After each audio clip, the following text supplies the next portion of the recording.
si fort.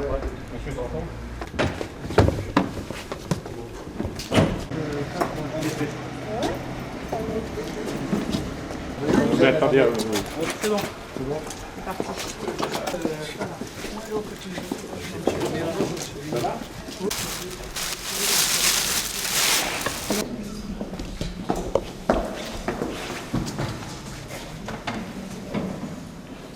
Elle a été retrouvée suite à son vol, après avoir été d'ores et déjà préparée avec un travail catastrophique fait par l'antiquaire qui avait décidé de la revendre.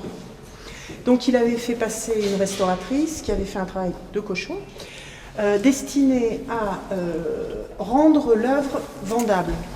Parce que le goût chez les antiquaires veut que l'œuvre doit avoir l'air ancienne. Donc fréquemment, les œuvres qui partent en vente illicite chez les antiquaires, en plus pour qu'elles soient méconnaissables, sont extrêmement transformées au niveau de leur polychromie.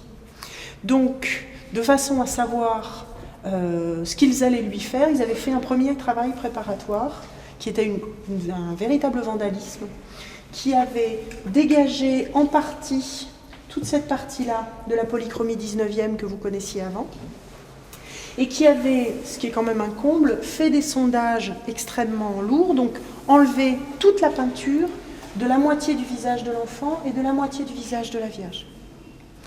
Donc notre premier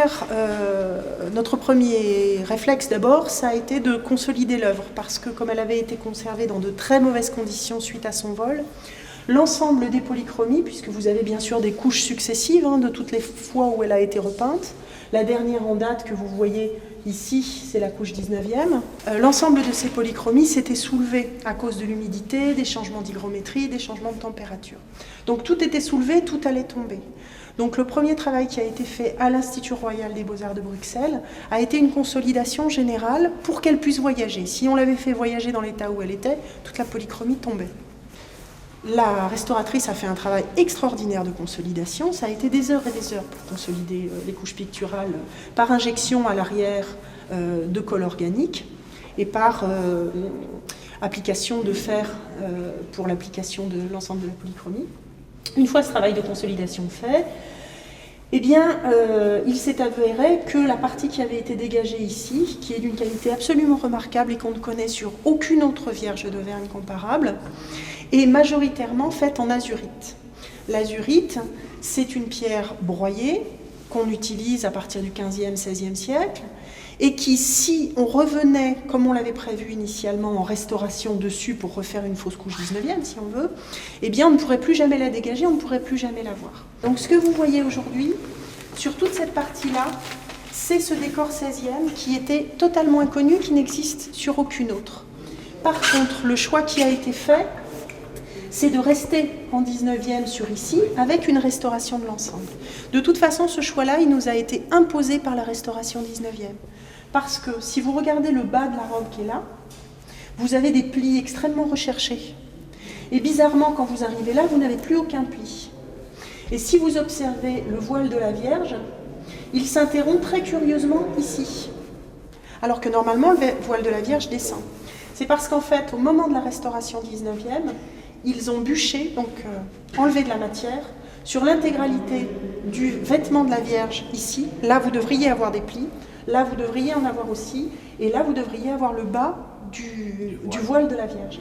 Donc ça veut dire que sur toute cette zone-là, vous n'avez plus la couche 16e. Elle a disparu pendant la restauration 19e. Donc il nous a fallu, à partir d'ici, maintenir la restauration 19e.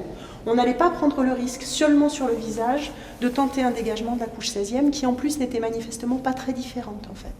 Donc en fait, elle est dans sa couleur 19e ici, 16e là, et sur l'intégralité de sa sculpture, sauf les bûchages évidemment des plis, elle est du XIIe siècle pour l'ensemble de son identité. C'est un très très beau travail qu'a fait Juliette Lévy.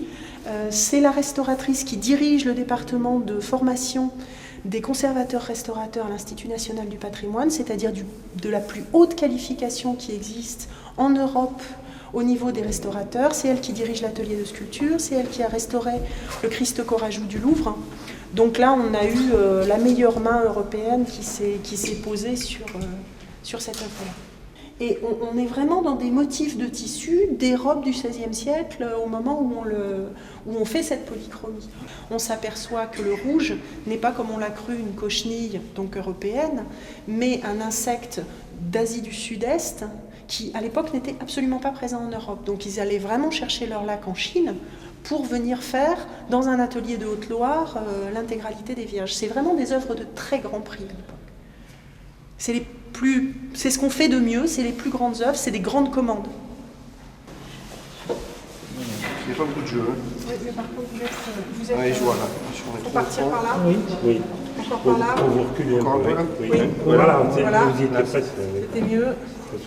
Mesdames, Messieurs, chers amis, c'est avec franchement beaucoup de plaisir et une très grande satisfaction que la municipalité a organisé cette rencontre pour le retour d'une œuvre du XIIe siècle.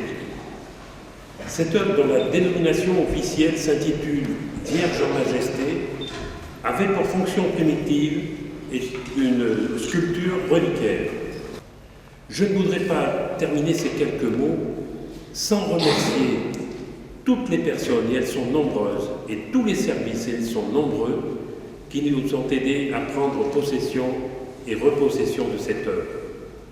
Je citerai, en prenant le risque d'en oublier certains, le ministère de la Culture, qui m'a remis en septembre 2012 la propriété juridique de cette œuvre, en tant que maire de Courbières, l'Office central de sécurité des biens culturels, l'Institut royal du patrimoine de Bruxelles, puisqu'elle a été retrouvée, cette œuvre, en Belgique, le Centre de restauration et de conservation des musées de France, Madame Juliette Lévy, restauratrice de cette œuvre d'art, la DRAC, qui nous a aidés dans les décisions à prendre pour cette restauration.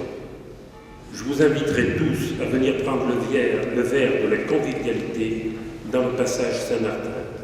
Et à tous, vraiment, merci pour votre présence.